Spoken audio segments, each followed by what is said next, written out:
బాతు హడావిడిగా వెళుతుంది. అప్పుడు రంగడు ఎక్కడికి ఆ పరుగు, కాసేపు ఆగు, ఆడుకుందాం అని అడిగాడు. అప్పుడు బాతు రంగడితో, నాకు అంత సమయం లేదు. అసలే వానాకాలం ఎంత దూరంలో లేదు. ఇప్పుడు నేను ఆహారం సంపాదించకపోతే నేను నా పిల్లలు చాలా కష్టపడతాము. నేను రాను అని హడావిడిగా వెళ్ళిపోయింది.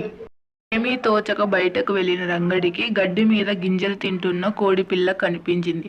అప్పుడు రంగడు కోడిపిల్ల దగ్గరికి వెళ్ళి, కోడిపిల్ల మనం కలిసి గంతులాట ఆడుకుందామా అని అడిగాడు. అప్పుడు కోడిపిల్ల రంగడితో, అయ్యో, నేను నీతో ఏ ఆట ఆడలేను. మా అమ్మ నన్ను తిడుతుంది. నేను తొందరగా ఇంటికి వెళ్ళకపోతే మా అమ్మ నన్ను తిడుతుంది అని చెప్పి కోడిపిల్ల వెళ్ళిపోయింది.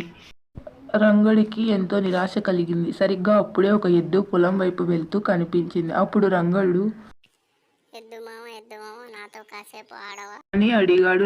రంగడితో ఎద్దు ఇలా అనింది, ఇప్పుడు నేను పొలానికి వెళ్ళాలి. పంటలు పండించడానికి బోలెడంత పని చేయాలి. ఇప్పటికి నాకు చాలా ఆలస్యం అయ్యింది. రైతు నా కోసం ఎదురు చూస్తుంటాడు. నేను రాలేను. అది చెప్పి ముందుకు కదిలింది ఎద్దు. అది విని రంగడు ఆలోచనలో పడ్డాడు. అమ్మా నాన్నలు పనికి వెళ్ళారు. ఇళ్లలో ముసలివారు కూడా ధాన్యం బాగు చేస్తున్నారు.